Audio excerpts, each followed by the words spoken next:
అందరికీ నమస్కారం. ఈరోజు మనం ఆత్మ సంయమనం గురించి చెప్పుకుందాం. ఆత్మ సంయమనం ఎందుకంటే ఇది లేక మన జీవితంలో ఎంత ఆధ్యాత్మిక వ్యక్తులైనా ఎంత ఉన్నత స్థాయికి వెళ్ళినా వాళ్ళ జీవితం కిందకి పడిపోతూ ఉంటుంది. సింపుల్గా చెప్పాలంటే వైకుంఠపాళి తెలుసు కదా మీకు. మనం ఒక చెస్ బోర్డ్లో ఉంటుంది, ఆడుతుంటాం. 4 మెట్లు ఎక్కుతాం, 2 మెట్లు ఎక్కుతాం, 4 గళ్ళు దాటుతాం, 5 గళ్ళు, 6వ గడిలో పాము నోట్లో పడతాం, మళ్ళీ కిందకు వచ్చేస్తాం, మళ్ళీ వెళ్తాం. ఇలాగే జీవితం ఉంటుంది. సో ఆధ్యాత్మిక వ్యక్తుల యొక్క సాధనలో కూడా ఇది ఉంటుంది. అందుకని దీనిని కృష్ణ భగవానుడు ప్రత్యేకంగా చెప్తాడు అర్జునుడికి. ఆత్మ సంయమనం. సంయమనం అంటే స్థిత ప్రజ్ఞత అనమాట. అంటే బ్యాలెన్స్, ఎమోషనల్ బ్యాలెన్స్. మన ఎమోషన్స్ అన్నిటినీ బ్యాలెన్స్ చేసుకోవాలి. అది అలాగా ఈరోజు మనం టాపిక్ చెక్ చేసుకుందాం ఫ్రెండ్స్. ఎందుకంటే ప్రపంచవ్యాప్తంగా ప్రతి 3 సెకండ్లకి 2 ఆత్మహత్య చేసుకుంటున్నారు వరల్డ్ వైడ్గా. చూడండి ఇది ఎంత భయంకరమైన సునామీయో. ఇతర జబ్బులు, కరోనా వచ్చో లేకపోతే ఇంకోటి వచ్చో చచ్చిపోయి లెక్కేస్తే చాలా తక్కువ. దీన్ని ఎవరు పట్టించుకోవట్లా. దీని మీద ఎవరైతే స్ట్రాంగ్గా మైండ్ని తయారు చేసుకుంటారో వాళ్ళ జీవితం అద్భుతంగా ఉంటుంది. ఎందుకంటే ఎప్పుడు ఎవరు ఎలా ఉంటారో ఎవరికి తెలియదు. ఎప్పుడు ఎవరు తమ జీవితాన్ని డిస్టర్బ్ చేసుకుంటారో ఎవరికి తెలియదు.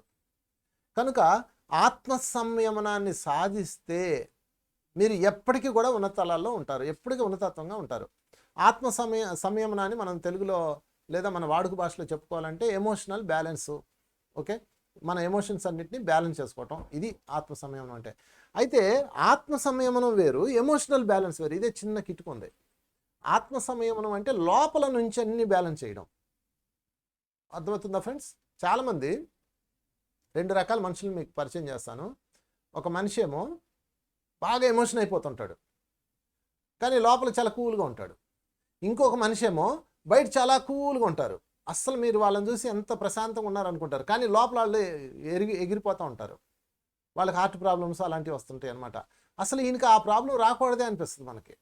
గయ్యాళి గంపలా కనపడ్డ వాళ్ళు చాలా కాలం జీవిస్తారు. చాలా కూల్గా ఉన్నవాళ్ళు టుపొక్కమని పోతుంటారు హార్ట్ అటాక్తో. కారణం ఏంటి అంటే వాళ్ళ లోపల ఇన్సైడ్ ఆత్మ సంయమనం లేదు, దేహ సంయమనం, ఎమోషనల్ బ్యాలెన్స్ ఉన్నాయి. అందుకని మనం అక్కడ కొడదాం. ఆత్మ సంయమనాన్ని కనుక చేయగలిగితే మొత్తం మన చేతిలోకి వచ్చేస్తాయి. ఆ కోపం చూపించాలంటే చూపిస్తారు, వద్దనుకుంటే ఆగిపోతారు. అందుకని కృష్ణ భగవానుడు ఆత్మ సంయమనం చెప్పాడే కానీ ఎమోషనల్ బ్యాలెన్స్ చెప్పలేదు. అవన్నీ బయట ఉండేవి. బయట ఉండే ఎలా ఉన్నా పర్వాలేదు, ఇవాళ ఉంటే రేపు పోతాయి. కానీ లోపల ఉన్న ఆత్మ యొక్క చైతన్యాన్ని సంయమనం అంటే ఆ బ్యాలెన్స్ చేయగలిగితే, నీ ఆధార్యంలో నువ్వు ఉండగలిగితే సమస్తం కంట్రోల్లో ఉంటుందని చెప్పడానికే మనం ఈ టాపిక్ తీసుకున్నాం. సో ఫ్రెండ్స్, ఈరోజు మనం ఈ టాపిక్లో ముఖ్యంగా ఎందుకు తీసుకున్నామంటే, ఇప్పుడు రోజుకి ఎన్నో వేల మంది ఆత్మహత్యలు చేసుకొని చనిపోతున్నారు. అంటే సుందరమైన జీవితం కదా, ఎందుకు అలా చనిపోతున్నారు? వాళ్ళకి బుద్ధి లేదా, తెలీదా, అజ్ఞానంలా అంటే ఎవరో కూడా చెప్పలేరు. ఆ సమయంలో ఏం జరుగుతుందో మీరు కూడా అనొచ్చు, నేను అలాంటి పని చేయనండి అని. కానీ ప్రతి మనిషి తన జీవితంలో 4 సార్లు ఆత్మహత్య చేసుకోవడానికి ప్రయత్నం చేస్తాడట. ఇది శాస్త్రవేత్తలు, మానసిక శాస్త్రవేత్తలు చెప్తున్నారు. ప్రతి మనిషి తన జీవితంలో కనీసం 4 సార్లు చచ్చిపోదాం అనుకుంటాడు, లేదా చచ్చిపోతే బాగుంటుంది అనుకుంటాడు, లేదా చంపేద్దాం అనుకుంటాడు. అంటే తన యొక్క ఎమోషన్స్ అంత పతాక స్థాయికి వెళ్ళిపోతాయి. దీనికి కారణం ఏంటంటే వాడి యొక్క ఆత్మ సంయమనం లోపించడమే. ఫ్రెండ్స్, మనం లోపల కనుక కంట్రోల్ చేయగలిగితే, పగ్గాలు కనుక చేతిలోకి రాగలిగితే, అంటే మీ ఆత్మలో సంయమనం రాగలిగితే, భౌతికంలో, అభౌతికంలో, కాలంలో, కాలాతీతంలో మనం అద్భుతంగా జీవించవచ్చు. చాలామంది, నేను ఒక సంఘటన చెప్తాను. చాలా ధ్యానం చేసి ఎంతో శక్తులు, ఎంతో మాస్టర్, ఎంతో గొప్పవాళ్ళు అనుకున్న వాడు కూడా ఆత్మహత్య చేసుకొని చనిపోయిన వాళ్ళు ఉన్నారు. ఎంతో ఉన్నత తలాల్లోకి వెళ్ళి అలాగా బ్యాలెన్స్ అయిపోయిన వాళ్ళు ఉన్నారు. ఎందుకు ఇలా ఉన్నారంటే ఆత్మ సంయమనం సాధించలేదు. వాళ్ళు దేహ సంయమనం సాధించారు, లేకపోతే మనసు సంయమనం సాధించారు, అన్నిన్ని సాధించి ఉండొచ్చు. కానీ ఆత్మ సంయమనం లేనప్పుడు మొత్తం బూడిదలో పోసిన పన్నీర్ అవుతుంది. అందుకని ఫ్రెండ్స్, ఈరోజు దీని మీద మనం చెప్పుకుంటే, ఈరోజు టాపిక్లో ముఖ్యమైన పాయింట్ ఇది, చాలా అవసరమైన పాయింట్. అంత విషాదకరమైన మాట చెప్తాను చూడండి. ఒక రోజుకి 20 మంది తల్లులు తమ పిల్లలను చంపి చనిపోతున్నారు ఆంధ్ర రాష్ట్రంలో, ఉభయ తెలుగు జిల్లాల్లో. ఈ మధ్యకాలంలో పేపర్లు చూడలేదా మీరు? పలానా చోట ఒక ఆమె భర్తతో గొడవపడి చనిపోయింది, తమ పిల్లోని బావిలో విసిరేసి తను దూకేసింది. లేదా రైలు కట్ట మీద దూకేసింది పిల్లోడితో సహా, తల్లి పిల్లలతో సహా ఆత్మహత్యలు ఎన్ని చూసుంటారు మీరు. వీటన్నిటి కారణం ఏంటి? మీరు అనుకుంటారు, చిచ్చి మనం అలాంటి పని ఎందుకు చేస్తాం అనుకుంటారు. సరే, మీ పిల్లవాడిని మీరు ఎన్నిసార్లు కొట్టారు? ఎన్నిసార్లు మీ చేతిలో కప్పు నేలకేసి కొట్టారు? ఎన్నిసార్లు మీ ఫోన్ స్క్రీన్లు పగిలిపోయినాయి? ఎన్నిసార్లు మీ ఇంట్లో స్టీల్ గిన్నెలకి సొట్టలు పడ్డాయి? ఇదంతా ఆత్మ సంయమనం లోపం కాదా? ఆలోచించండి. వాళ్ళు దొరికారు, మనం దొరకం, అంతే. కనుక ఫ్రెండ్స్, ఆ ఎమోషనల్ ఇన్బ్యాలెన్స్ ప్రారంభమయ్యేది మనసు నుంచి. మీరు గట్టిగా నేలకేసి కొట్టిన ప్లేట్లు ఎన్ని ఉన్నాయి చూడండి. ఎన్నిసార్లు మీరు కంచాలు ఇసిరేసి ఉంటారు, అంట్లు గిన్నెలు కానీ నేలకేసి కొట్టి ఉంటారు. ఆ ఇసురు వచ్చింది అంటే మీ యొక్క మనసు సరిగా లేదు. మనసు సరిగా లేదంటే దాని వెనుకున్న బుద్ధి సరిగా లేదు, అది కప్పబడిపోయింది. బుద్ధి కప్పబడిపోయిందంటే దాని వెనక ఉన్న ఆత్మ సంయమనంలో లేదు. అక్కడ ఉంది ఫ్రెండ్స్ స్విచ్.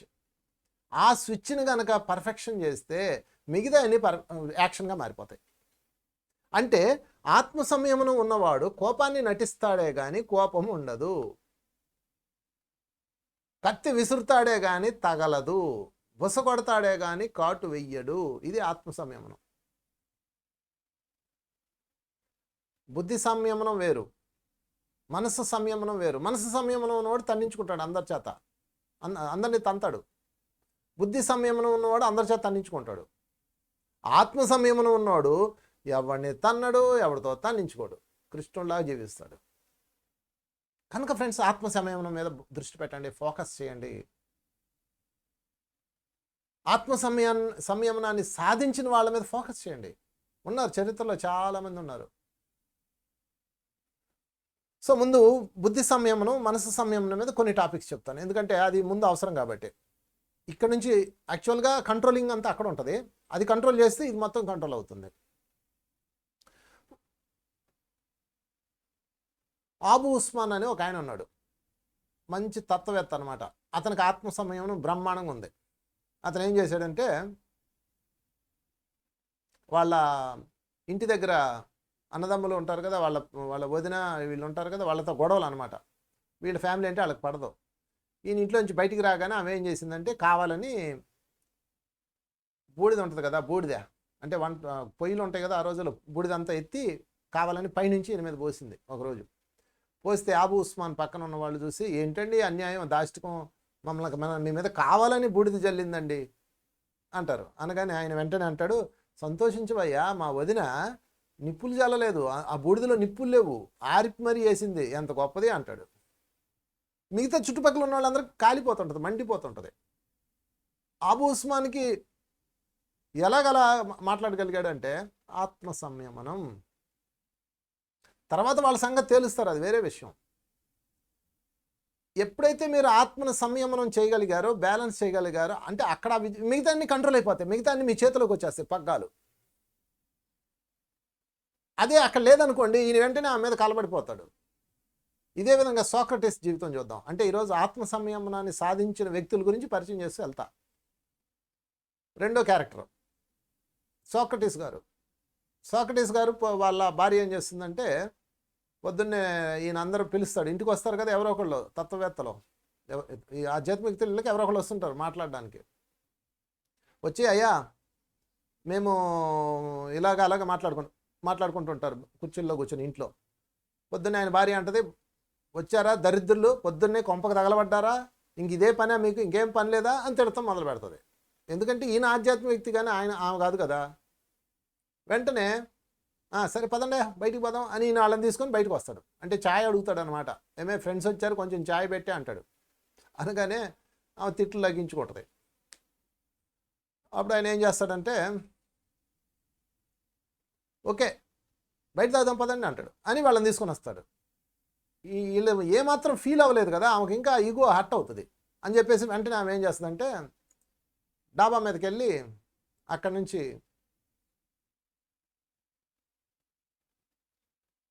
ఆయన మీద బురద నీళ్ళు పోసేస్తుంది, మురికి నీళ్ళు, తెల్లటి చొక్కా. అలా అయిపోగానే వెంటనే ఆయన ఏం చేస్తాడంటే పైకి చూస్తాడు, చొక్కా కదా, మళ్ళీ లోపలికి వెళ్ళి చొక్కా మార్చుకొని బయటకు వస్తాడు. ఏంటండి అన్యాయం, ఏంటండి దాష్టికం, ఏంటండి అని చెప్పేసి పక్కన వాళ్ళు అంటారు. ఆయన ఏమంటాడు తెలుసా, ఉరుము ఉరిమింది, మెరుపు మెరిసింది, వర్షం కురిసింది అంటాడు. ఉరుమురిందంటే తిట్లు, వాళ్ళ ఆవిడ తిట్లు ఉరుములు అనమాట. మెరుపు మెరిసిందంటే అరుపులు, ప్యాన్ నీళ్ళు వేసింది కదా మీద బురద నీళ్ళు, అవి వర్షం కురిసింది అనమాట. ఏం ఆత్మ సంయమనం సోక్రటీస్ గారిది. మనమైతే వెళ్ళి కలబడిపోయి తలకాయ కొట్టేసి కప్పులు పాలకొట్టేసి తలుపులు దడేలమని వేసేసి ఫ్రెండ్స్ ముందు గజాలాడేసి ఇంకా మామూలుగా ఉండదు. సోక్రటీస్ గారు చూడండి. అందుకే ఆ సోక్రటీస్కి జైల్లో విషం ఇచ్చేటప్పుడు కూడా come on let's start death celebration చేసుకుందాం అని ఆనందంగా తాగాడు. ఆయనకి విషం ఇచ్చేవాడి చేతులు కూడా వణికినాయి. చూసారా ఫ్రెండ్స్?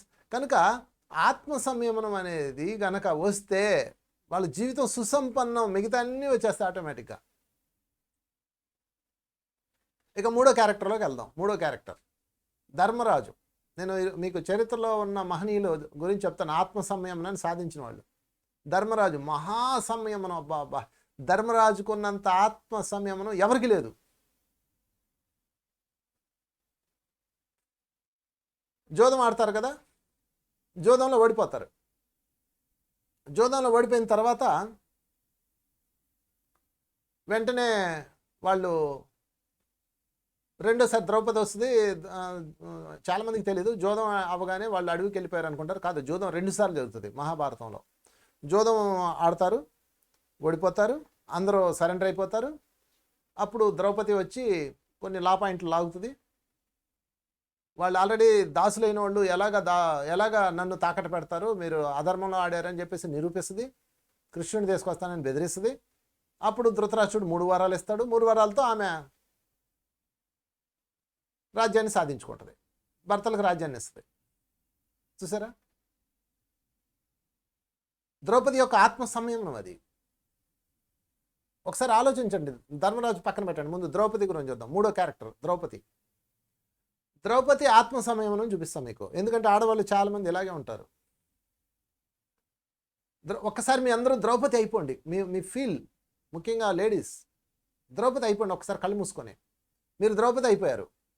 ఇప్పుడు ఆమెని రాజ్యంలో మీ భర్తలు 5గురు జోదంలో ఓడిపోయారమ్మా, మిమ్మల్ని తాకట్టు పెట్టారమ్మా అని వార్తాహరుడు వచ్చాడు. ఆమె వెంటనే ఏం చేసిందంటే అదేలా కుదురుతుంది, నా అనుమతి లేకుండా అంటది. దుశ్శాసనుడు వస్తాడు, ఆమె బలవంతంగా లాక్కొస్తాడు, జుట్టు పట్టుకొని ఇలా ఈడ్చుకుంటూ వస్తారు. ఇంకా ఆమె చేతిలో నిస్సహాయ స్థితి. సభలోకి వస్తుంది, నుంచుంటుంది, చుట్టూతా చూస్తే 5గురు భర్తలు కూలబడ్డారు. న్యాయం చెప్పాల్సిన ధృతరాష్ట్రుడు గుడ్డిరాజు సైలెంట్గా ఉన్నాడు. సపోర్ట్ ఉండాల్సిన భీష్ముడు తల వంచుకొని ఉన్నాడు. ఆలోచించండి, సపోర్ట్ ఇవ్వాల్సిన భీష్ముడు తల వంచుకొని ఉన్నాడు. ధర్మం చెప్పే గురు ద్రోణాచార్యుడు తల వంచుకొని ఉన్నాడు. ఆమెకి ఏం చేయాలో అర్థం కాలే. ఇంతమంది పెద్దవాళ్ళు ఉన్నారు, వాళ్ళందరిలో ఇప్పుడు నా చీర లాగుతున్నాడు. అసలు ఇది ఎలా సాధ్యమైంది, వీళ్ళందరూ ఎందుకు సైలెంట్గా ఉన్నారు? అప్పుడు అర్థమైంది ఆమెకి, నేను నిస్సహాయ స్థితురాల్ని, రక్షించవలసిన భర్తలో 5గురు నేల మీద కొలబడి తలలు వంచుకున్నారు. ఆ సీను మీరు ఏదో సినిమాలో చూసినట్టు చూస్తే కాదు, మీరు ఫీల్ అవ్వండి ఆ సీన్ని. ఆ ఫీల్ అయితే కానీ మీకు తెలియదు. చాలామంది స్త్రీలు ఇలాంటి నిస్సహాయ స్థితిలోనే ఉంటారు. భర్త చనిపోయినప్పుడు, లేకపోతే జీవితం తలకిందులైనప్పుడు, పాపం వాళ్ళ జీవితం ఇలాగే ఉంటుంది. అప్పుడు మీరు కోల్పోకూడదు ఈ ఆత్మ సంయమనం. అంటే అప్పటికప్పుడు రాదు, ముందు నుంచే సాధన చేయాలి దీన్ని. అప్పుడు ఏమవుతుందంటే ఆమె ఏం చేయాలి అర్థం కాదు, చుట్టూతో చూస్తుంది. వీడేమో చీరలాగుతూ ఉంటాడు, అవమానిస్తుంటాడు. అప్పుడు కృష్ణుడు కిటికీలోంచి వచ్చి చందన ప్రదర్శన నుంచి చీరలు తెచ్చి ఇచ్చినట్టుగా చూపిస్తారు. కాదు, అసలు కృష్ణుడు ఏమి రాడు. ఆమె ఏం చేస్తుంటే ఏ కృష్ణ అంటది. కృష్ణుడు కళ్ళ ముందుకు వస్తాడు. వచ్చేవాడిని అయితే ఇందాకే రాలేనా, నేను ఇక్కడికి రాకూడదు అంటాడు. ఎందుకు రాకూడదు అంటే అక్కడ శకుని ఒక ఒక ప్రణాళిక వేశాడు. ధర్మరాజు చేతే మొత్తం నడిపించాడు కథ అంతా. అది అది అతని గేమ్ అనమాట. అది శకుని తెలివితేటల ముందు వీళ్ళందరూ బలైపోయారు అంతే. ఎవడు మాట్లాడలేడు. ఏ ధర్మనందన, నీ ఇష్టంతోనే కదా జరుగుతుంది ఆట అంటాడు. భీష్ముడు లేస్తాడు కత్తి పట్టుకొని, ఎవడరా నా కళ్ళ ముందు అధర్మం చేస్తున్నారంటే, అధర్మమా అయితే ధర్మరాజుని చెప్పమనండి అంటాడు. లేదండి నేను ధర్మం ప్రకారం ఆడుతున్నానండి అంటాడు. ఎక్కడ దొరకడు శకుని. అంత ముగ్గేస్తాడు. కృష్ణుని కూడా రానికుండా ముగ్గేస్తాడు. ఇక్కడ ధర్మమే జరుగుతుంది, మీరు ఎలా వస్తారు, మీరు ఎవరు మాట్లాడడానికి వీల్లేదు అంటాడు. అంతే, ఎవరు మాట్లాడలేరు. అది ఒక గేమ్ అనమాట, శకుని ఆడిన ఆట. కృష్ణుడు కూడా రావడానికి లేదు. అప్పుడు అంటాడు కృష్ణుడు, వచ్చేవాడిని అయితే ఇందాకే రాలేనా, వీళ్ళందరినీ తాట తీలేనా. ఒక్కొక్కసారి నీకు నువ్వే దిక్కు కావాలి మై డియర్ ఫ్రెండ్స్. అదే ఆత్మ సంయమనం. ఒకసారి చుట్టూతో చూడు, నీకు ఎక్కడో చోట ఆధారం దొరుకుతుంది. మనకు ఒక సర్కిల్ ఉంటుంది. ఒక సర్కిల్లో 360 డిగ్రీ యాంగిల్స్ ఉంటాయి. 1 డిగ్రీ పోయింది, ఇంకెన్ని ఉంటాయి? 359 ఉంటాయి. నీకు ఒక చోట నష్టం జరిగింది, దాని ఇంక చూడకో, ఇంకో వైపు ఉంటుంది. ఒక సర్కిల్లో ఇంకో యాంగిల్ ఉంటుంది. ఆ యాంగిల్ ఎక్కడుందో ఎత్తుక్కో నువ్వు. చెప్తాడు కృష్ణుడు, మనోఫలకమే చెప్తాడు. వచ్చేవనైతే రాలేనా ఇందాకే. ఇప్పుడు నిన్ను నువ్వే కాపాడుకోవాలి. సరిగా ఎతుకు, టెన్షన్ పడ్డం మానే, ఏడవడం మానే, ఆత్మ సంయమనం చేసుకో, ఎమోషనల్స్ అన్నీ బ్యాలెన్స్ చేసుకో. ఫస్ట్ స్థితప్రజ్ఞురాలు అవ్వు. వాడు కాపాడుతాడు, వీడు కాపాడుతాడు, వీడు రక్షిస్తాడు, వాడు రక్షిస్తాడు, తీసేయి. ఇప్పుడు నన్ను నేను ఎలా రక్షించుకోవాలని ఎతుకు, లైన్ దొరుకుద్ది అంటాడు. అప్పుడు ఆమె ఏం చేస్తుందంటే, అప్పుడు దాకా ఆమె ఆత్మ సంయమనం లేదు. ఎవడో కాపాడుతాడు, కృష్ణుడు వచ్చి కాపాడుతాడు, నా భర్తలు కాపాడుతాడు అని అనుకుంది. వెంటనే ఏం చేసిందంటే కళ్ళు మూసుకుంది. ఒక్కసారి దీర్ఘంగా శ్వాసలు 3 సార్లు పీల్చింది. ఎప్పుడన్నా ఇలాంటి క్రిటికల్ పొజిషన్లో ఉన్నప్పుడు మీరు చేయాల్సింది ఇది, దీర్ఘంగా శ్వాసను పీల్చండి. ఒక్క 3 సెకండ్లు ఉంచండి, వదలండి. అప్పుడు మీ ఎమోషన్స్ అన్నీ బయటికి వెళ్ళిపోతాయి. అలా 3 టైమ్స్ చేయండి. చేసి చుట్టూతా చూసింది. గుడ్డిరాజున అన్నాడు, అమ్మా నిన్ను బానిసగా మార్చారు, నీ భర్తే మార్చాడు, నువ్వు సంతకం పెట్టి స్టాంప్ వేస్తే ఇది ఓకే అయిపోతుంది, ఓకేనా అంటాడు. ఆ చీర లాగడం అవమానించడం పక్కన పెట్టండి, అది చిన్న విషయం. ఇప్పుడు నిన్ను బానిస చేస్తున్నారు, ద్రౌపదిని బానిస చేస్తున్నారు. అప్పుడు ద్రౌపది ఏం చేస్తుందంటే ఆలోచించడం ప్రారంభిస్తుంది. చుట్టూతో చూస్తుంది. 5గురు భర్తలు నేల మీద ఉన్నారు. అప్పుడు ఆమెకి చమక్కమని ఒక ఐడియా వస్తుంది. ఏంటి ఐడియా అంటే, ధృతరాష్ట్రుడు గారు నా భర్తలో నన్ను తాకట్టు పెట్టాడు అంటున్నారు కదా, తానోడి నన్నొడ్డినా, నన్నొడ్డి తానోడినా అని అడుగుతుంది. దీన్ని ఇంకా అర్థమయ్యే భాషలో చెప్పాలంటే, తాను ఓడిపోయాక నన్ను తాకట్టు పెట్టాడా, లేకపోతే అంటే తనను తాను తాకట్టు పెట్టుకున్నాక నన్ను తాకట్టు పెట్టాడా, లేకపోతే నన్ను తాకట్టు పెట్టాక తనను తాను తాకట్టు పెట్టుకున్నాడా, ముందు నేనా తనా అని అడుగుతుంది. లేదమ్మా, ముందు 4 తమ్ముళ్ళని పెట్టేశాడు, తర్వాత రాజ్యం అంతా అయిపోయింది, 4 తమ్ముళ్ళని పెట్టేశాడు, తర్వాత తనను తాను తాకట్టు పెట్టుకున్నాడు, ఇక ఆఖరిగా వేరే దారిలాగా నిన్ను పెట్టాడు అని చెప్తాడు. నిజంగా అదే జరుగుతుంది. అప్పుడు ఆమె ఏమంటారు తెలుసా ఫ్రెండ్స్, అయితే ధృతరాష్ట్రుడు గారు తనను తాను తాకట్టు పెట్టుకున్నాక, అంటే తనను తాను బానిసగా మార్చుకున్నాక ఇంకా తనకి హక్కు ఎక్కడ ఉంటుంది నన్ను పెట్టడానికి? ఒక బానిసకి తన భార్య మీద హక్కు ఉండదు, నన్ను ఎలా తాకట్టు పెట్టగలడు అంటది. అనగానే ధృతరాష్ట్రుడు, అర్రే పొరపాటు జరిగిందమ్మా, కరెక్టే అంటాడు. అంటే అధర్మే కదా అంటది. అధర్మం జరిగిందమ్మా అంటది. చాలు నాకు ఈ విషయం, ఇప్పుడే నేను కృష్ణుడికి ఫోన్ చేస్తాను, వచ్చి మీరు తొగడ తెస్తాడు. ఎందుకంటే అధర్మం జరిగితే కృష్ణుడు రావచ్చు, అధర్మం జరగకపోతే కృష్ణుడు రాకూడదు, అది రూల్. ఇప్పుడు మీ ఇంట్లో ఏదైనా గొడవ జరుగుతాను కదా, పక్కింటోడు వస్తాడు, మీ ఇంట్లో సైలెంట్గా ఉంటే ఎవడొస్తాడు? ఇప్పుడు నేను కృష్ణుడి దగ్గరికి వెళ్ళి ఆయన నారాయణ సేనని తీసుకొచ్చి మీ అందరిని తొగడా కింద కొట్టిస్తాను, నేను బయలుదేరుతాను, నాకు సెలవు ఇప్పించండి అంటది. ఇంకేం అందో. దాంతో ధృతరాష్ట్రుడు గుండెలో రాయబడుద్ది, వామ్మో ఏం కానీ వెళ్ళిందంటే కృష్ణుడు వచ్చి మొత్తం నాశనం చేసేస్తాడు, అలా వద్దమ్మా, పొరపాటు జరిగిపోయిందమ్మా అని చేతులు పట్టుకొని డీల్ కుదుర్చుకుందాం అంటాడు. చూసారా దారికి వచ్చాడు. ఆత్మ సంయమనం ఇది. డీల్ ఏంటి డీల్? 3 వరాలు కోరుకో అంటాడు. ఓకే, మొదటి వరం నా భర్తలు 5గురిని విడిపించేయి, ఓకే శాంక్షన్. 2వ వరం వాళ్ళ రాజ్యం వాళ్ళకి ఇచ్చేయి, శాంక్షన్. 3వ వరం ఏం కావాలి కోరుకుంటా, నాకు అక్కర్లేదు పోయి అంటది. నువ్వేంది నాకు ఇచ్చేది, ఇప్పుడు నా రాజ్యం వచ్చేసింది, నా భర్తలు వచ్చారు, నేను మహారాణిని, నేనే నీకు ఇస్తాను వరం కోరుకుంటా. తెలుసా మీకు? అది ఆత్మ సంయమనం. ఇస్తున్నాడు కదా అని తీసుకోదు, 3వ వరం తీసుకోదు, అడగదు, నాకు అక్కర్లేదు ఉంచుకో అంటది. కాదమ్మా ఇస్తానన్నాను కదా తీసుకోమంటది. నువ్వు నాకు ఇచ్చేదేంటి? ఇప్పుడు నేను మహారాణి, ఎందుకంటే రాజ్యం తిరిగి వచ్చేసింది, భర్తలు తిరిగి వచ్చేసారు, ఇంకా నేను మహారాణి, నువ్వు నాకు ఇచ్చేదేంది, నేనే నీకు ఇస్తాను కోరుకో అంటది. ధృతరాష్ట్రుడు బుర్ర పాడైపోతుంది. ఇంకా మొత్తం మీద వాళ్ళందరినీ తీసుకుని ఇంటికి వచ్చేస్తాయి. ఇది ద్రౌపది సాధించిన ఆత్మ సంయమనం. ప్రతి స్త్రీ ఈ విధంగా ఉండాలి. జీవితం తల్లకిందులైనప్పుడు ఏడవడం మానేయాలి. వాడు కాపాడతాడు, వీడు కాపాడతాడు, వాడు చేస్తాడు, వీడు చేస్తాడు ఆలోచించడం మానేసి నీకు ఏదో ఒక దారి ఇస్తాడు ఈశ్వరుడు, ఆ దారి ఏంటో పట్టుకోవాలి. ఇస్తాడు. చూడండి, భర్త చనిపోయాడు, 2 పిల్లలు ఏడుస్తూ కూర్చున్నారు.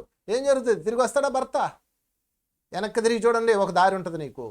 పిల్లలు ముందున్నారు, వాళ్ళని పెంచి పెద్ద చేయాలి, ఒక దారి ఉంటుంది. సరిగా ఎతకండి, సరిగా వెతకండి.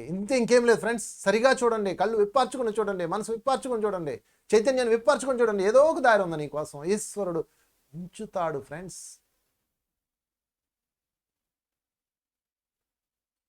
అది ఆత్మ సంయమనం.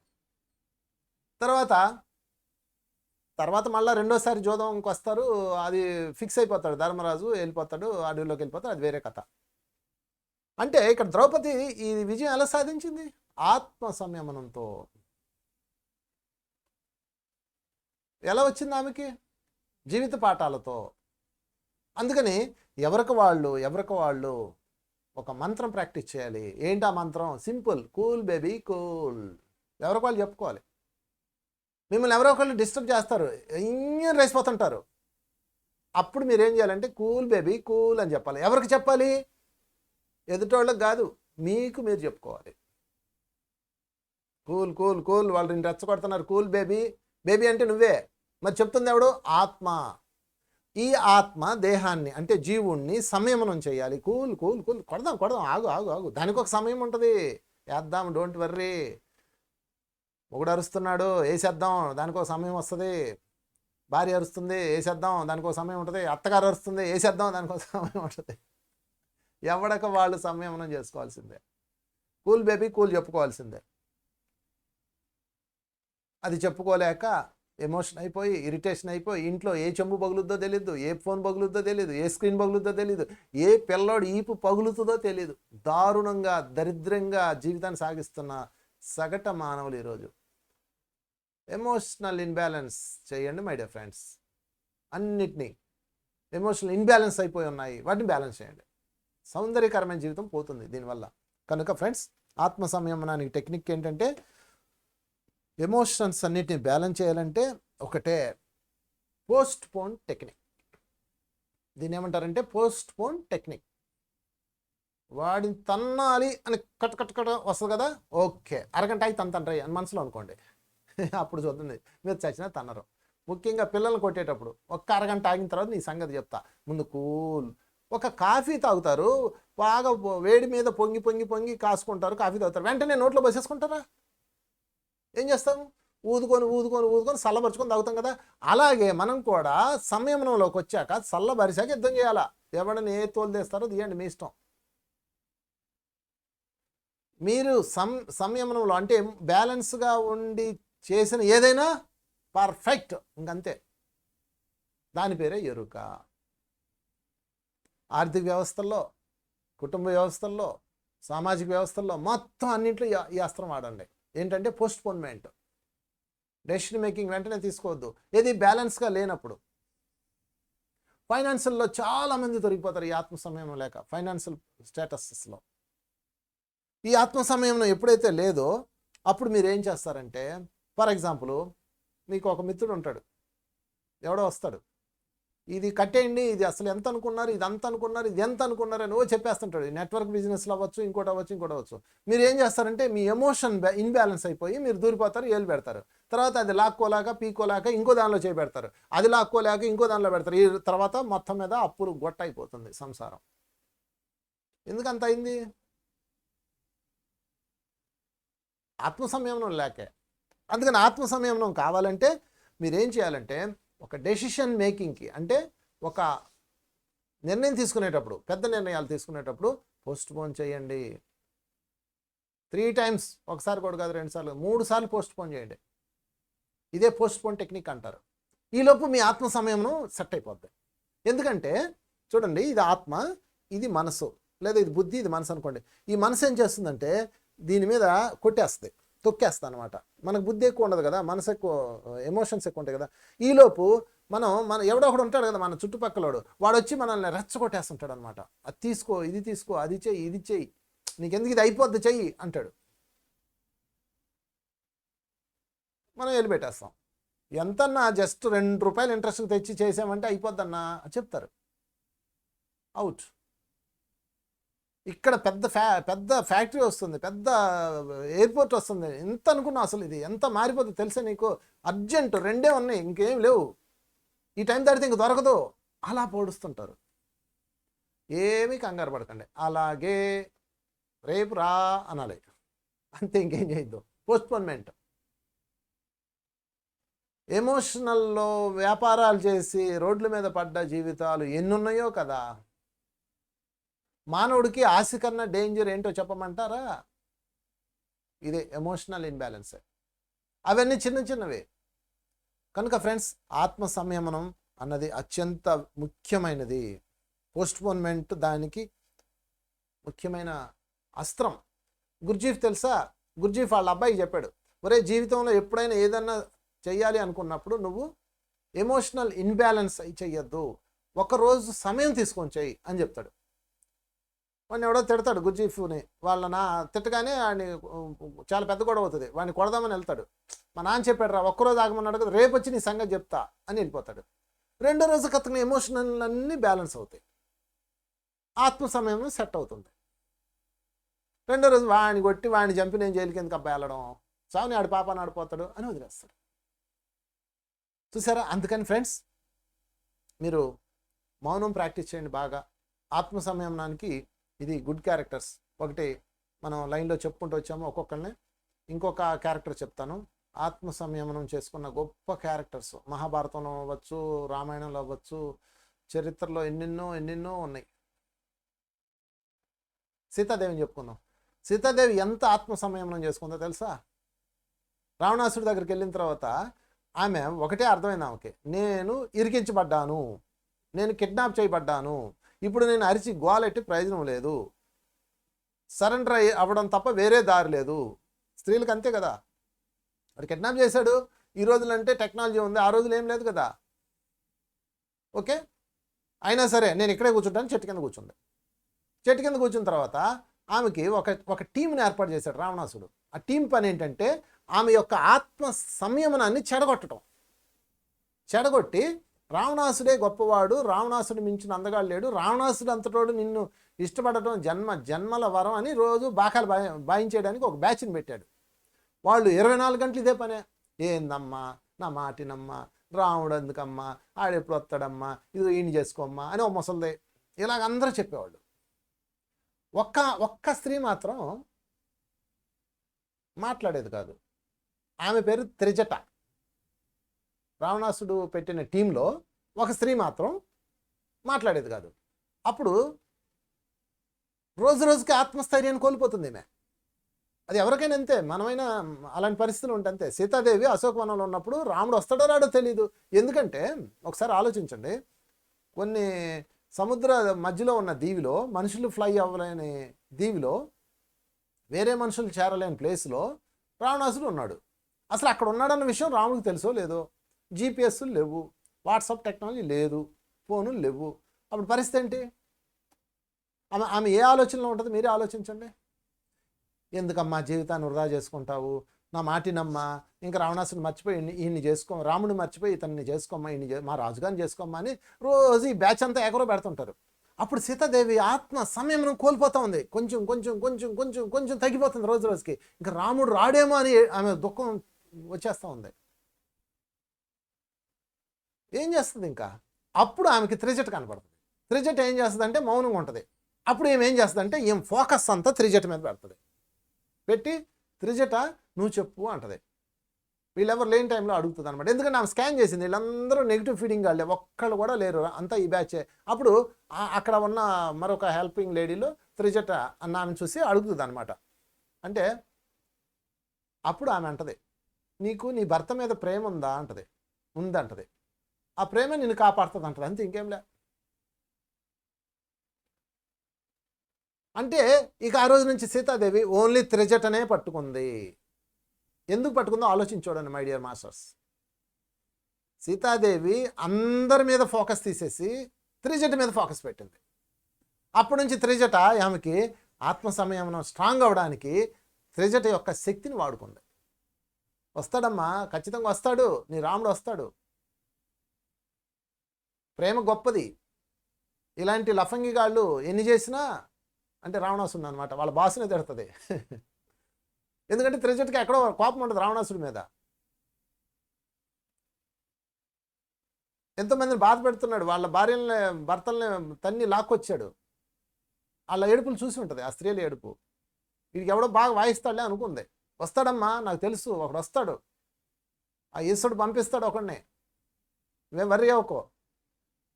సీతాదేవి వీళ్ళ మాట్లాడింది, ఆమె మాట్లాడడం ప్రారంభించింది. దాంతో మళ్ళీ సీతాదేవికి ఆ పోయిన ఆత్మ సమయం అంతా బిల్డ్ అవ్వడం ప్రారంభించేస్తుంది. ఇప్పుడు దీన్ని బట్టి ఏమర్థమైంది, తర్వాత ఒకరోజు చెప్తుంది, మళ్ళీ బలహీనం అయిపోద్ది. ఒకసారి చాలా రోజులు రాకపోతే, అమ్మ నాకు ఈరోజు ఒక కళ వచ్చింది. ఆ కళ ఏంటంటే రావణాసుడిని దక్షిణం దిక్కుగా గాడిద మీద ఊరేగిస్తూ తీసుకెళ్లారు. గాడిద మీద ఊరేగించడం అంటే వాడు పతనం అయిందని అర్థము. అదే దక్షిణం దిక్కు అంటే యమధర్మరాజు ఆయన్ని పనిష్ చేస్తున్నాడు, నీ రాముడు వస్తాడు, నేను చెప్తున్నాను కదా అంటది. చూసారా? అంటే సీతాదేవి ఆత్మ సమయం ఎలా వచ్చింది, అన్ని రోజులు ఎలా ఉంది అక్కడ అంటే దానికి అర్థము ఒక్కటే.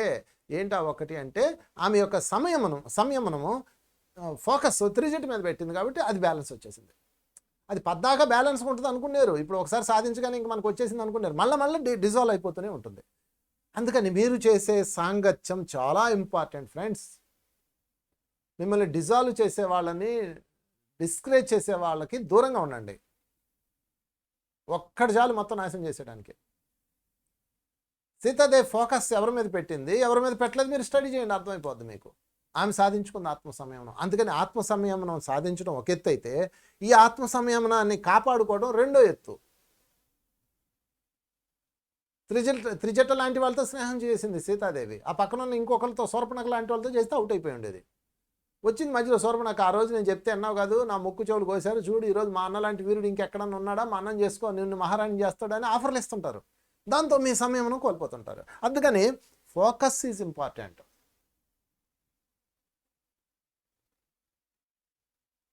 ఆ ఫోకస్ పెట్టుకునే వ్యక్తులు ఇంపార్టెంట్. అందుకే మీ చుట్టూతో ఒక సజ్జన వింగ్ మీరు తయారు చేసుకోవాలి. దుర్జన వింగ్ ఎక్కువ ఉంటుంది, 80%, 90% ఉంటే 99% దుర్జన వింగ్ ఉంటే అందులో ఒక్కడు ఉంటాడు సజ్జన, ఆ ఒక్కడిని పట్టుకోవాలి. అలాగా మీ ఆత్మ సంయమనం కాపాడుకోవచ్చు. సో ఫ్రెండ్స్, 2 పాయింట్స్ చెప్పుకుంటున్నాం.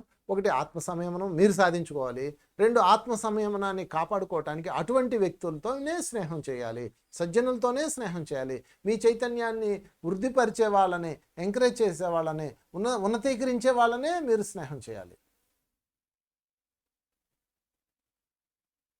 ఇంకొక క్యారెక్టర్ చూద్దాం. ఆత్మ సంయమనం చేసుకున్న వాళ్ళల్లో చాలామంది ఉన్నారు, జీవితకాలం దాన్ని బ్యాలెన్స్ చేసుకున్న వాళ్ళు. అహల్య, ఆమె చేసుకుంది ఆత్మ సంయమనం. సమాజం మొత్తం చెడ్డదని ముద్రేసింది, వ్యభిచారిణి అని. భర్త రాయేసి వెళ్ళిపోయాడు, ముద్దేసి వెళ్ళిపోయాడు. అర్థం చేసుకోవాల్సిన భర్త జంపు. చుట్టుపక్కల ఇళ్లలో వాళ్ళందరూ రాళ్ళు వేయడం ప్రారంభించారు. పాపం చేసింది పతిత అది, వీళ్ళన్నీ ఏదో పవిత్రులేసి వచ్చినట్టు అందరూ ఆమె కళ్ళ ముందే రాళ్ళు ఆమెను నిషేధించారు. ఇంకొకళ్ళైతే ఆత్మ చేసుకుంటారు. ఆ కాలంలో, ఈ కాలం అంటే ఇలాంటి పట్టించుకోరు. ఎవడు ముద్ర వేసినా, ఎవడు తిట్టినా మనం వెళ్ళి కేసు పెడతాము, పరువు నష్టం దావా వేస్తాం. ఆ రోజు పరువు నష్టం దావాలు లేవు, అందరు పరువు తీసిపోయారు. స్త్రీ బతుకు చాలా దారుణం. ఆమె అయినా సరే ఏం చేసింది తెలుసా, తలుపు బిగించేసింది. నాకు సమాజంతో పని లేదు.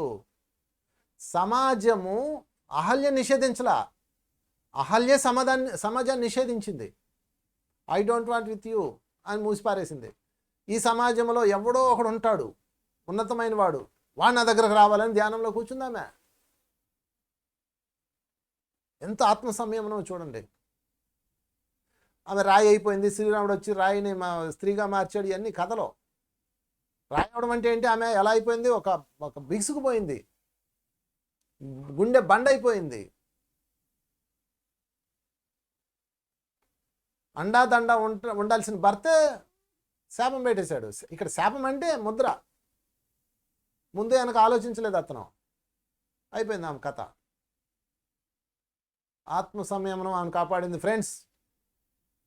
తర్వాత శ్రీరామచంద్రుడు ఆమెను ఎత్తుక్కుంటూ వచ్చాడు. ఆమె రాజ్యంలో నుంచి శ్రీరామచంద్రుడు పర్యటన వెళ్తుంటే ఎవరో ఆయన్ని పిలుస్తున్నారు. రానాయన నా దగ్గరకు రా, రా ఇక్కడ ధర్మాన్ని నిలుపు, ధర్మ ప్రతిష్టం కోసం తిరుగుతున్నావు కదా రా అని పిలుస్తుంది ఆమె. ఆశ్రమం ముందు నుంచి వెళ్తుంటే, ముందు నుంచి అంటే ఆ ఏరియాలోకి వెళ్తాడు. అప్పుడు గురుగారు అక్కడ ఎవరున్నారు ఆశ్రమంలో అంటారు. అది శపించబడ్డదే ఆశ్రమం, అటు వెళ్ళొద్దా అని చెప్పి అందరూ చెప్తాడు. విశ్వామిత్రుడు అంటాడు ఎల్లు నాయన అంటాడు. లోపలికి వెళ్తాడు. లోపలికి వెళ్ళగానే ముడుక్కొని ధ్యానంలో కూర్చొని ఎండిపోయి డొక్కైపోయి ఉంటుంది అన్ని సంవత్సరాలకి. అమ్మా లే అంటాడు. అప్పుడు ఫస్ట్ టైం ఆమె ఆశ్రమంలోకి ఒక మనిషి వచ్చాడు. అంటే ఎందుకంటే ఆమె అంటరాంది అయిపోయింది. ఆమె నేరం అంత పెద్దది దాని కింద వేసింది. అంటే ఆ రోజుల్లో అలా ఉండేది. అది ఈరోజు లివింగ్ రిలేషన్లో ఉన్నా ఎవడు అడగడానికి లేదు. అది ఎవడిష్టం ఆడిది. సమాజం మారిపోయింది. అదంతా తప్పు, నీచం, అల్పం అనే వాళ్ళు అంటానే ఉంటారు. ఎవడు గోల ఆడితే ఎవడేం చేస్తాడు. సరే అదంతా పక్కన పెడితే అహల్య తన మీద పడ్డ ముద్దరిని, సరే తప్పు చేసిందో రైట్ చేసిందో మనం ఎవరు మాట్లాడడానికి, ఆమె ఇష్టం, ఆమె జీవితం, ఏమన్నా చేయని. ఆమెని రాయేసింది సమాజం, కట్టుకున్న భర్తతో సహా. దాన్ని శ్రీరామచంద్రుడు వచ్చి ఆమెను చేయబెట్టుకుని బయటికి తీసుకొచ్చి, పతితులు అంటూ ఎవరూ లేరు, శపించబడ్డ వాళ్ళు అంటూ ఎవరూ లేరు అని ఆమెని బయటికి తీసుకొస్తాడు. శ్రీరామంతటోటి తీసుకొచ్చాడు. ఇంకా నోరు మూసుకొని ఉంటుంది సమాజం. ఆమె మీద ఆ కళంకం పోతుంది. ఓ శాపం విముక్తురాలు అయిపోయిందని మళ్ళా పండగ చేశారు ఈ జనం. ఇక్కడ శాపం లేదు, శాపం విముక్తి లేదు, ఉన్నది ఒకటే సంయమనం. అలాంటి విపత్కర పరిస్థితులు మీరు ఎలా ఉన్నారు? అహల్య ఇంకో పని చేయొచ్చు. అహల్య దగ్గర శక్తి లేదు అనుకుంటున్నారు ఏంటి? అహల్య భర్తను శాపం పెట్టేయచ్చు, ఆ ఊరి జనాలందరూ నాశనం అయిపోవాలని చేసేయచ్చు. కానీ అది మళ్ళీ ఆమె కర్మ అవుతుంది. మిలారేప అలాగే చేశాడు. సో అహల్య ఆత్మ సంయమనంతో తనను సాధించుకొని శ్రీరాముడిని రప్పించుకొని she is perfect man, there is no doubt అని స్టాంప్ వేసి సంతకం పెట్టాడు. ఇంకేంటి, ఎవడు మాట్లాడతాడు ఇక్కడ? అహల్యకి గుడి కట్టాడు తెలుసా? గౌతముడికి గుడి లేదు ఈరోజు. అహల్య మాతకి గుడి ఉంది. చూడండి ఆమె ఏం సాధించిందో. మై డియర్ ఉమెన్స్, ఎందుకు భయపడతారు? ఎందుకు సిగ్గుపడతారు? ఎందుకు దోషపడతారు? ఆత్మ సంయమనం దేన్నన్నా లాక్కొస్తుంది. శ్రీరాముని లాక్కొచ్చింది. వాళ్ళు ఏంటి?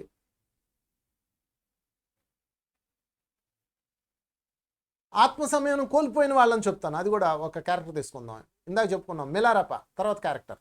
ఈ మిలారప్ప అన్న ఆయన ఏం చేశాడంటే, బాగా చిన్నప్పుడు బంధువులు అందరూ మోసం చేశారు, ఆస్తి నష్టం చేశారు.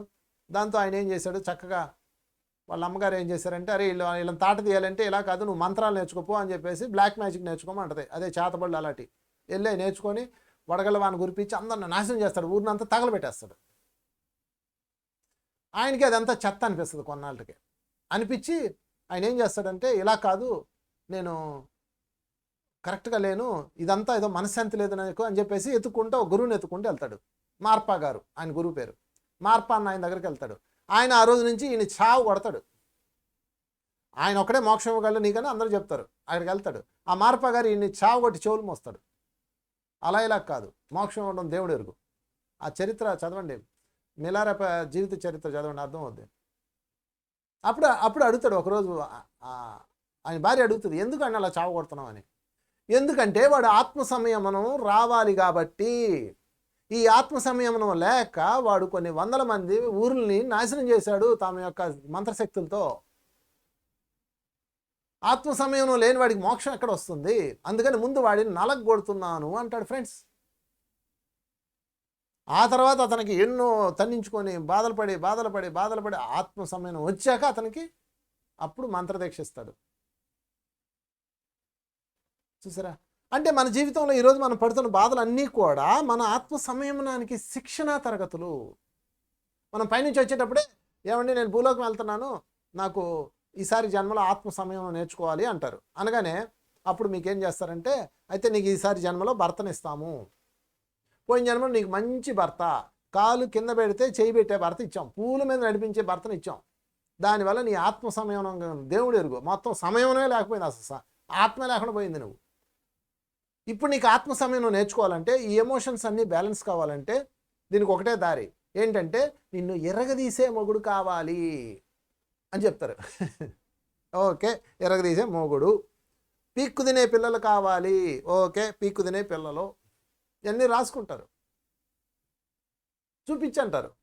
యాక్చువల్గా నేను కరెక్ట్గా చెప్పాలంటే, ఆధ్యాత్మికంలోకి వచ్చాక, ధ్యానంలోకి వచ్చాక, ఎవరైతే 40 రోజులు ధ్యానం చేస్తారో, ఎవరైతే శాకాహారులు అవుతారో, వాళ్ళందరూ కూడా గత జన్మల్లో అత్యంత తీవ్ర కఠోర సాధన చేసిన వాళ్ళే.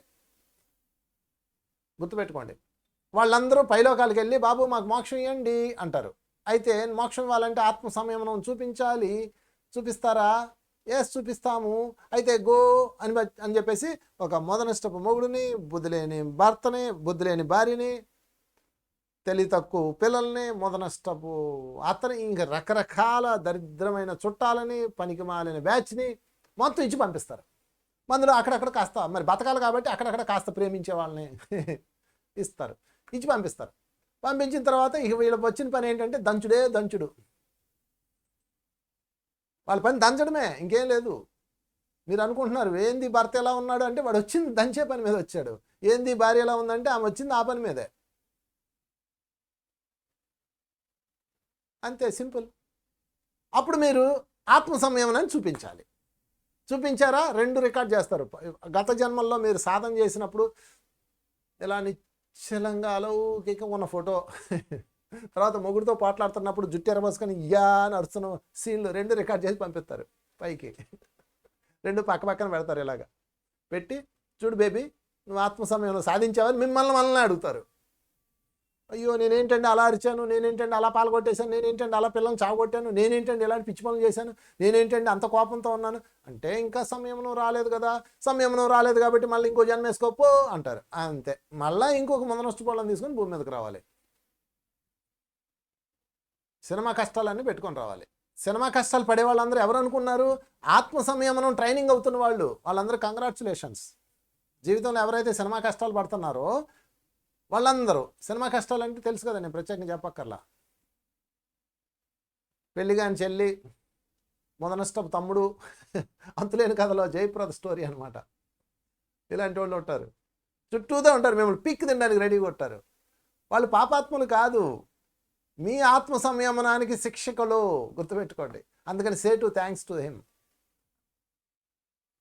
వాళ్ళందరూ థ్యాంక్స్ చెప్పుకోండి. అలాంటి భర్తలకి, అలాంటి భార్యలకి, అలాంటి పిల్లలకి, అలాంటి బంధువర్గానికి, అలాంటి ఆడపడుచులకి, అలాంటి కోడలకి, అలాంటి అత్తలకి థ్యాంక్స్ థ్యాంక్స్ థ్యాంక్స్ థ్యాంక్స్ చెప్పండి. లేకపోతే మీరు ఈ క్లాస్ ఎందుకు వింటారు? చక్కగా పక్కన ఇంకోటి ఏదో ఛానల్ చూసుకుంటారు. సే టు థ్యాంక్స్ మీ ఆత్మ సంయమన శిక్షకులకి, ఎనిమీస్కి.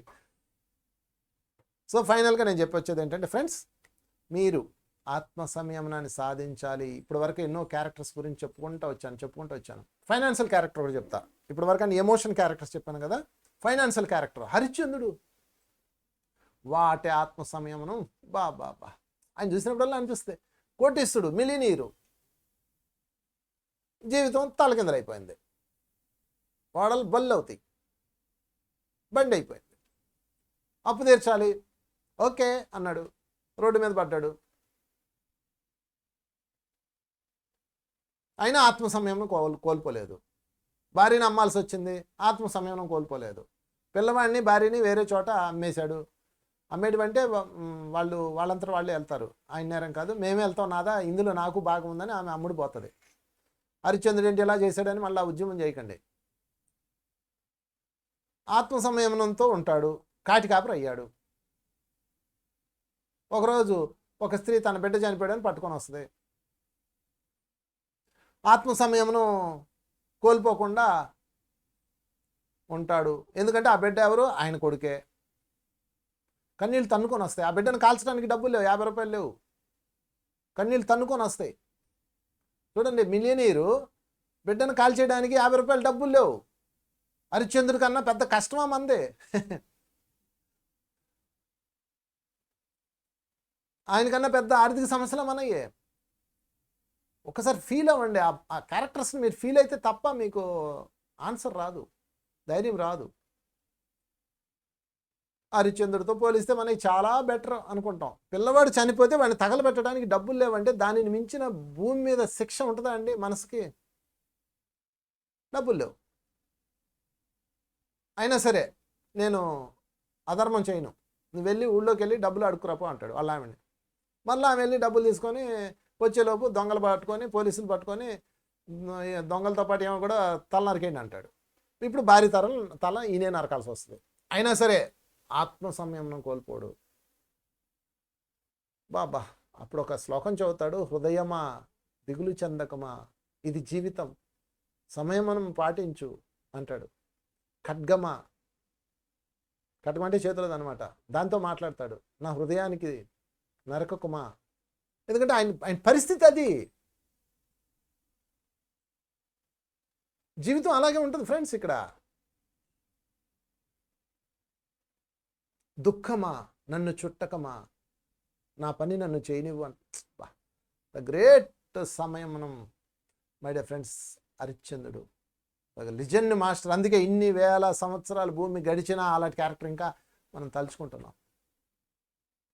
ప్రాక్టీస్ చేద్దాం వీళ్ళందరినీ చూసి. ఈ సంయమనాన్ని, ఎమోషనల్ బ్యాలెన్సెస్, ఇంటలెక్చువల్ ఇంటెలిజెన్సీ అన్నీ అన్నీ అన్నీ వచ్చేస్తాయి ఒక్క ఆత్మ సంయమనం చేస్తే.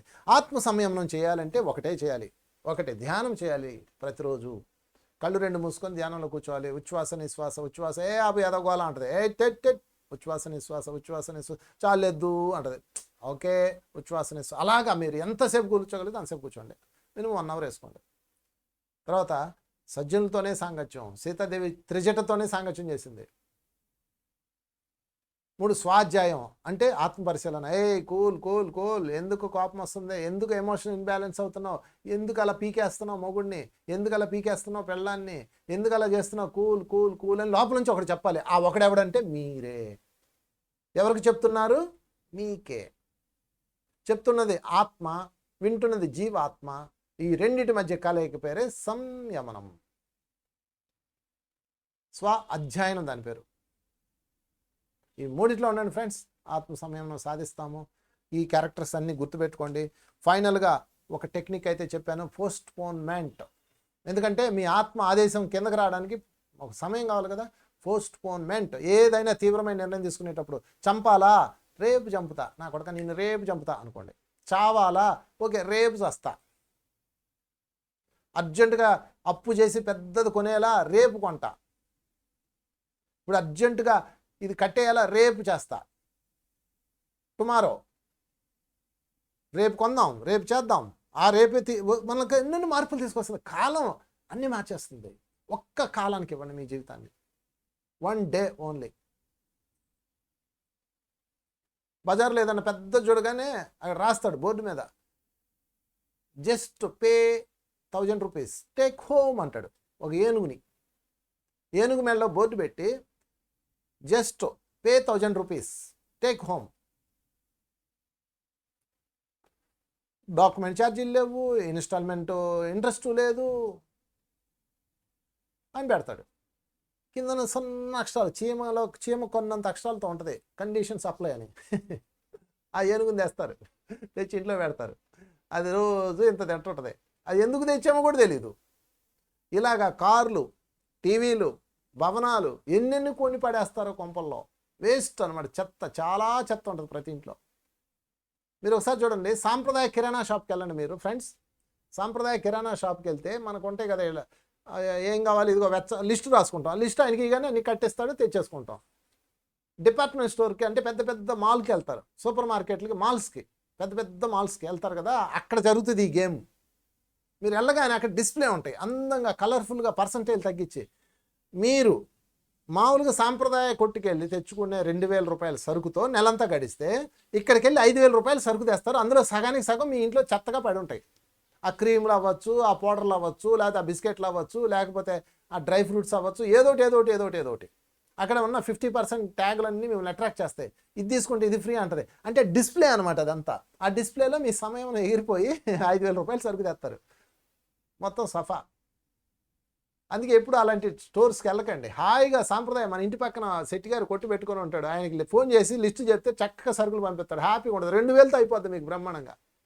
నన్ను చాలామంది అంటారు, సార్ నెలకి మాకు ఇంత డబ్బు వస్తున్నా చాలట్లేదు, మీరు ఎంత హాయిగా ఎలా ఉంటారని. నాకు నెలకు 15,000తో నేను హ్యాపీగా బతికేస్తా. ఎందుకంటే నేను ఎప్పుడు ఇలాంటి స్టోర్స్కి వెళ్ళను. ఫోన్ చేసి శెట్టి గారికి చెప్పేస్తే సరుకులు తెచ్చి పడేస్తారు. ఎందుకంటే మనం అక్కడికి వెళ్ళాం అనుకో అనవసరమైనవన్నీ కొంటాం, మనము వేస్ట్ అయిపోతాము. పోస్ట్ పోన్ చేసేయండి దాన్ని. ఎందుకు చేస్తున్నారు? పోనీ వెళ్ళారు, ఓకే వెరీ గుడ్, దాన్ని పోస్ట్ పోన్ చేయండి. అంటే చిన్న చిన్నవి కాదు, మీ పరిధి దాటి వెళ్ళినవి. ఈ చిన్న చిన్నవన్నీ కొంప ముంచేస్తాయి తర్వాత. మీ పరిధి దాటి వెళ్ళినవి చాలా ఇళ్లలో నేను చెప్తాను చూడండి, చాలామంది ఇళ్లలో, మా ఇంట్లో సహా నేను కూడా చెప్తాను, నేను కూడా దొంగనే. మినిమం మీ ఇంట్లో ఉన్న అన్ని ఆర్టికల్స్ అవ్వచ్చు, లేకపోతే అరమరలో ఉన్నాయి అవ్వచ్చు, బీరువాల్లో ఉన్నాయి అవ్వచ్చు, మీరు కొనుక్కొచ్చిన ఈ రకరకాల కొంటుంటాం కదా, చూసినప్పుడల్లా ఆర్డర్లు ఎత్తుంటాయి. ఇంక ఇది చాలదు అన్నట్టు ఇదిగో అమెజాన్లు ఇవన్నీ అద్భుతమైన డిస్ప్లే ఉంటుంది మార్కెట్. వాటిని టిక్ అంటాం, టింగ్ అని వెలగొట్టేసి ఇంట్లో పడేసి వెళ్ళిపోతాడు, డబ్బులు అవుట్. మినిమం 50% మీ ఇంట్లో చెత్త ఉంటుంది, అది మీరు వాడరు, చూసుకుని కావాలిస్తే. అప్పుడెప్పుడో కొన్న లైటు, అప్పుడెప్పుడో కొన్న హ్యాండీ హీటర్సు, అందుకే నా ఎదురుగా ఉన్నాయి అందుకు చెప్తున్నా, నేను కూడా కొన్నాను అలాగా. వీటన్నిటి కారణం ఏంటంటే మన ఎమోషనల్ ఇన్బ్యాలెన్స్, అంతేం లేదు. అందుకనే పోస్ట్పోన్మెంట్ టెక్నాలజీ వాడండి, ఖచ్చితంగా ఎంత సేవింగ్ అవుతుందో మనీ, ఎంత సేవింగ్ అవుతుందో కాలం, ఎంత సేవింగ్ అవుతుందో ఎనర్జీ. సో ఫ్రెండ్స్, మీరు ఇంకా నాలెడ్జ్ పెంచుకోండి. ఇందులో మైండ్ లెవెల్ మేనేజ్మెంట్ వస్తే అన్నీ వచ్చినట్టే. మీ ఆత్మ సంయమనాన్ని ఎన్నో క్యారెక్టర్స్ గురించి చెప్పాను, వాళ్ళందరినీ స్టడీ చేయండి. మీ జీవితం విపత్కరంలో ఉన్నప్పుడు అప్పటికప్పుడు రాదు, ఇది ముందు నుంచే ఆ సాధన చేయాలి. ద్రౌపది అప్పుడు అలా గెలిచిందంటే కేవలం ముందు నుంచి ఆమె సాధకురాలు. ఆత్మ సంయమనాన్ని కోల్పోకుండా బ్యాలెన్స్గా వెళ్ళాలి మీరు. దుర్యోధనుడు ఆత్మ సంయమనం లేకే నాశనం అయిపోయాడు. ఎంత సంపద తెలుసా? దుర్యోధనుడికి ఉన్నంత గిఫ్ట్లు ఎవరికి లేవు తెలుసా మీకు? ప్రాణం ఇచ్చే మిత్రుడు కర్ణుడు, ఇంకా ప్రాణం ఇచ్చే మిత్రుడు శక్తిమంతుడు గురుపుత్రుడు అశ్వత్థాముడు ప్రాణం ఇస్తాడండి దుర్యోధనుడికి. 99 మంది తమ్ముళ్ళు, ఎత్తులకు పై ఎత్తులేసే మామ, గారాభంగా చూసే తండ్రి, మహాశక్తివంతురాలైన గాంధారి తల్లి, సువిశాల సామ్రాజ్యం, ఏం తక్కువ అతనికి చెప్పండి? కానీ ఆత్మ సంయమనం కోల్పోయి జీవితం అంతా నాశనం చేసుకున్నాడు. దుర్యోధన నాశనమైంది కేవలం ఆత్మ సంయమనం లేకే. కృష్ణుడు దీని మీదే గేమ్ ఆడాడు. 5 దానం ఏమని అడుగుతాడు, 5 దానం ఎట్టేస్తాను, అవి ఎవరికో ఇచ్చినాయి కదా అంటాడు. ఇవ్వకపోతే తలకాయ తీసేస్తారంటాడు. అంటే కావాలని పొడుస్తాడు అనమాట. పొడవగానే ఆత్మ సంయమనం కోల్పోయి, సరే అదంతా తర్వాత చూద్దాం, ముందు 5 ఎందుకు అడిగావు, నా తల తీస్తారో వాళ్ళ తల తీస్తారో తేలుద్దాం అండో. ఆత్మ సంయమనం ఉన్నాడైతే, కృష్ణ నువ్వు రాయబారానికి వచ్చి ఇలాంటి అడుగుతున్నావేంటి అంటే, నీకు రాయబారం ఇష్టం లేదన్నమాట అని బ్యాలెన్స్గా మాట్లాడుంటే కృష్ణుడు అవుట్ అయిపోయి ఉండేవాడు. వీడిని ఎలాగైనా సరే ఇన్బ్యాలెన్స్ చేయాలని చెప్పేసి తల తీసేస్తారంట అంటాడు. ఏంటి నా తల తీస్తారా, నేను సామ్రాజ్యాధిపతి, నా తల తీస్తారా? అయితే చెప్తున్నా నేను, వాడి సూది మన ఇవ్వన, మోపినంత భూమి కూడా ఇవ్వనంటాడు. షార్ప్గా ఉన్న సూది కింద పెడితే ఎంత భూమి ఆక్రమిస్తుందో అంత కూడా ఏమైనా దిక్కుంటాడు చెప్పుకుంటాడు. ఇప్పుడు బయటికి ఏమొచ్చింది, పాపం కృష్ణుడు 5 అడిగితే ఇవ్వకుండా దుర్మార్గుడు సూది మన మోపినంత భూమి కూడా ఇవ్వనని రెచ్చగొట్టాడు, మహాభారత సంగ్రామానికి తెరదీశాడని ఆయన విలన్ చేశారు. నిజానికి అక్కడ దుర్యోధన అమాయకుడు, సంయమనం లేనివాడు. అర్థమవుతుందా ఫ్రెండ్స్? కనుక మీ జీవితం సుసంపద అవ్వాలంటే ఫస్ట్ ప్రాక్టీస్ చేయండి. ఒక్కటే మంత్రం, కూల్ బేబీ కూల్. అలాగే మీరేం కంగారు పడక్కర్లా. మీ ఆత్మ సంయమనం ఉందో లేదో తేల్చడానికి మీ ఎదురుగా మీ భార్య ఉంటుంది, మీ ఎదురుగా మీ భర్త ఉంటాడు, మీ ఆడపడుచులు ఉంటారు, తోటికోడళ్ళు ఉంటారు, అప్పులోళ్ళు ఉంటారు, పిల్లలు ఉంటారు, మొత్తం చెక్ చేస్తుంటారు. అంటే ఇప్పుడు నేనేం చెప్తున్నానంటే వాళ్ళు ఏం చేసినా మీరు ఇలాగ ఉండమని కాదు. ఏం చేయాలన్నా ముందు మీ చేతిలో మీరుండి చెయ్యాలి. మీ చేతిలో మీరుండి ఏం చేసినా సరే ద కింగ్ ఆఫ్ యోగా, ఆత్మ సంయమనం సాధించిన వాళ్ళే. నీ చేతిలో నువ్వు ఉండు. అంతే ఫ్రెండ్స్. మీ చేతిలో మీరు ఉన్నారో లేదో చెక్ చేసుకోండి. అప్పుడు మీ కోపం ఒక నటనలా ఉంటుంది, మీ అరుపు ఒక ఆటలా ఉంటుంది, మీ తిట్లు ఒక గేమ్లా ఉంటాయి. మీరేం చేసినా చెల్లుద్ది, ఎందుకంటే మీతో మీరున్నారు, మీ చేతిలో మీరున్నారు కాబట్టి. Thank you very much. ఆత్మ సంయమనం సాధించుకుందాం, జీవితాన్ని సుసంపన్నం చేసుకుందాం. Thank you.